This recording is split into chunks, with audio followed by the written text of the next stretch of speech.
We've got 2 games down, 10 to go on Hockey Day in Canada. So Canadian team won, so I can wear a Canadian jersey for this one. Well, there had to be a Canadian team win because you had Ottawa against Winnipeg. The other game, Arizona and Boston. If I wear a Boston jersey again in a review video, that's likely not going to be very popular. So even though I wore Winnipeg in the preview, I will wear Winnipeg in the review as well for this 2-game set we had this afternoon. So, preamble out of the way. Let's start things off with Ottawa and Winnipeg. And for the Sens, here's where we are with the Sens. The luck they had... Okay, I don't want to say luck. The hard work that was paying off with victories, the hard work's still there. It's not paying off with victories anymore. And this is just kind of where they're at. They don't have the top-end talent. The problem today really was, I thought they played well, it's just they couldn't kill a penalty. And that's really what killed them today. I heard a lot of pumping the tires of the Winnipeg Jets with how great they played today. I thought the Jets played a good game, but it really came down to special teams that really swung this game big time. This is one of the biggest examples of special teams making a huge difference that I can remember in recent memory. Brossoit stopped an early chance by Ottawa. And then there was a fight between Paul and Beaulieu, which likely didn't make either coach happy since both guys recently returned from injury. So you don't want to see guys who've recently returned from injury going out there and having a fight, in most cases. And this was a pretty physical game for teams that don't really play each other very much. Early Jets power play. It didn't score. Brossoit then robbed Tkachuk. So Brady Tkachuk with his share of chances, which is normal for any kind of Ottawa game. Brady Tkachuk does push the play quite a bit. Pionk would then score from Appleton and Connor at 8:48. He had a pretty darn good game today. It would have been more noticeable if somebody hadn't stolen the spotlight. But Pionk, that's, I believe, his 6th goal of the season. And so the Jets are up 1-0.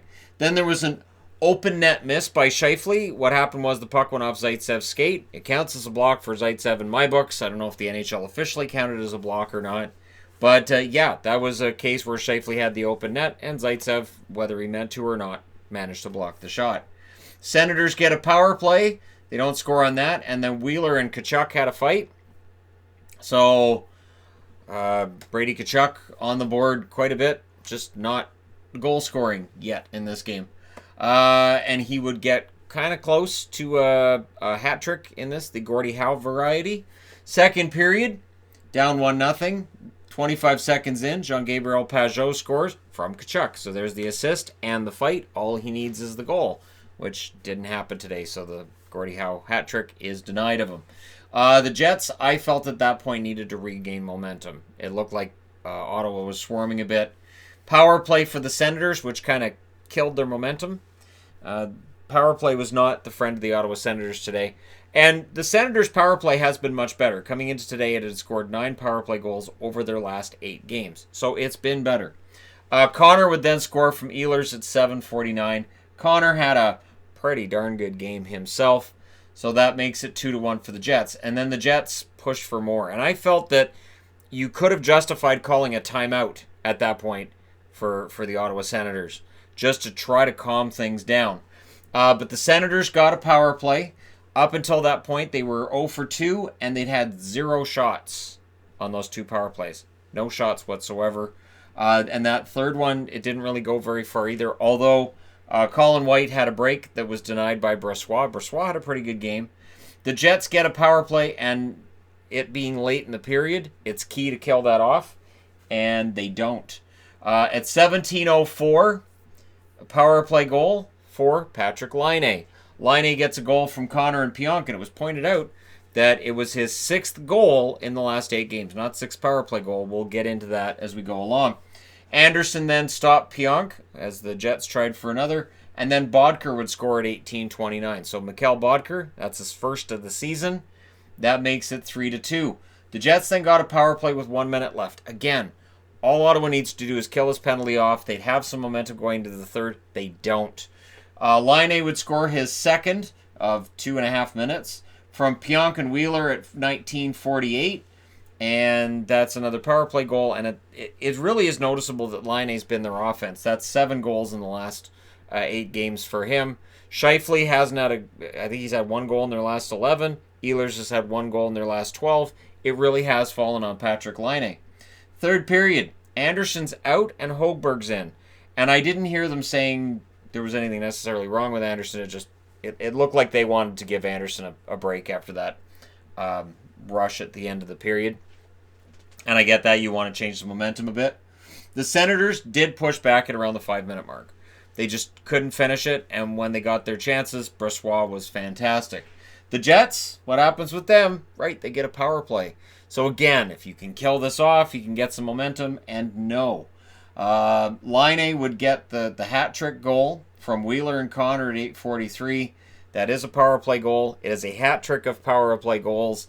Coming into today, he had 3 power play goals in the entire season. Now he has 6. So, yeah, that pretty quickly turns things around for Laine, who had been struggling on the power play. And it got pretty testy towards the end of this and all the way through. And it felt like it was really, these guys, if you watch this game and you didn't know, you might go, oh, these guys have to be division rivals with just how physical they're being with one another. And I thought Laine in this game showed that once again, he's really bought in this year. So he gets the hat trick, he gets the 3 goals. That's what you expect with Laine. But his 200-foot game is what's changed. So what's kept him on that top line? It's the fact he comes back now. He plays defense. And he's not making life more difficult for his line mates when he's on the ice. Last year, he struggled in that area. You could tell he was fighting the puck. He was fighting his teammates and fighting himself a little bit. And this year, everything's just working really well. And it started with, early in the season, him passing the puck more and being a really good line mate. And now it's turning around in the form of 8 goals in his last 8 games. So Patrik Laine making an amazing argument that he should get a raise when his contract is up in a couple of years. The Jets are now 19-0-0 when they're leading entering the third period. They are the only team in the league that has a perfect record going into the third period when they're leading. Anderson would save 18 out of 22 in the loss. Hogberg went in the third, saved 10 out of 11. Brossoit, he saved 25 out of 27 in the Winnipeg net to get his 5th victory of the season. So they've got 10 points from their backup. That's something that started to be talked about. Secondary points from backup goaltenders. Laine's your first star, of course. Connor, second star, and Pionk, third star. Really good game by all 3 players. Shots were in favor of Winnipeg the whole way through. 11-10 in the first, 11-9 in the second, 12-8 in the third. Final shots, 34-27 in favor of the Winnipeg Jets. Power plays, Ottawa 0 for 3, and the Jets 3 for 4. So that's your story right there. One team gets 0 power play goals, the other one gets 3, and that's where the Jets win this game. And 5-on-5, they kept things pretty even. So there you go. Pretty good game for the Jets. And right now, as we speak, they are in a playoff spot. And what Arizona did, this is what's going to hurt Arizona. So Arizona gets passed by Winnipeg. Winnipeg has a tiebreaker on Arizona. So right now, as we speak, Arizona's the number 2 wild card, and Calgary drops below the line, pending the result of their game with Vancouver tonight. If Calgary wins, it bumps the Jets down to the number 2 wild card and bumps Arizona out of the playoffs. Arizona needed a big game today. Now, early on, the shots were 2-0 for the Bruins at 6 minutes. Kind of a dead game out of the gate. And maybe I'm saying that because this was a really exciting, emotional game from the beginning, and this one wasn't. Shots are only 2-1 at 8.5 minutes. So again, it was a kind of a tentative start by both teams. There was a power play then for the Coyotes. Garland had a good chance at his 20th. He was robbed by Tuukka Rask. Power play for the Bruins. And at the end of that power play, you've got to watch the guy coming out of the box. Garland almost had a breakaway coming out of the box. So that was close. And for Boston, got to watch that. Then there's a late Coyotes power play. Lauzon went to the penalty box, and then he came out of the penalty box. He had a chance, but he didn't put it away. And then I don't know what was going on here, but it was a nasty-looking head hit on Stepan. So they review it. They initially say it's 5 minutes in a game. He's out of here. They review it, and they say, yep, we're giving him 5 in a game. Now, there's been a lot of tearing this apart by fans who are either Bruins or not Bruins fans and trying to figure out whether the principal point of contact is the head, whether he hits his chest first. Either way, I'm okay with the fact Lauzon got thrown out of the game. I thought it was a dangerous, reckless hit, And I'm okay with him getting thrown out of the game. The problem is, later on in the game, during the second period, there's a hit by Krause on McAvoy that was deemed a 2-minute penalty for roughing, even though it was an elbow right to the head. So there are Bruins fans who feel that the Krause hit was worse, and there are non-Bruins fans who feel the Krause hit was worse as well. NHL Department of Player Safety, good luck. Good luck sorting this one out. I do think they call Lauzon. I don't know that they do anything. I don't know that they call Krause. I don't know what happens. But this game, there's two plays in this game that they at least will take a look at. And it's dangerous. But on the upside, Stepan stayed in the game. He did stay. And so did McAvoy. So no harm, no foul there. But we'll see what comes out of this game after. There could be a suspension for Lauzon. There could be a suspension for Krause. There could be a fine for one or the other or both. We'll see what they do. Second period, Boston had to start by killing a 4-minute and 40-second penalty kill as a result of Lauzon being thrown out of the game. And do it with 5 defensemen because of Lauzon being thrown out of the game. And the shots evened up during that power play. Boston was way ahead in the shots in that first period for the most part. And then it really evened up during the power play. And then Kessel would score from Chychrun and Keller on that power play at 3 minutes and 26 seconds. So Arizona gets the 1-0 lead. And it feels like all of the momentum is going in their favor. The crowd was basically taken out of it at this stage. The crowd was still kind of hot from... Obviously, there's going to be fans who feel Lauzon shouldn't have been thrown out of the game. And it felt like that kind of ticked them off. And the fact that the referees reviewed it and went, yeah, no, that's the right call. To me, that puts more confidence in the call, but it seemed to agitate the fans a little bit on that one. The Bruins then get a power play. Hill would deny Coyle during said power play.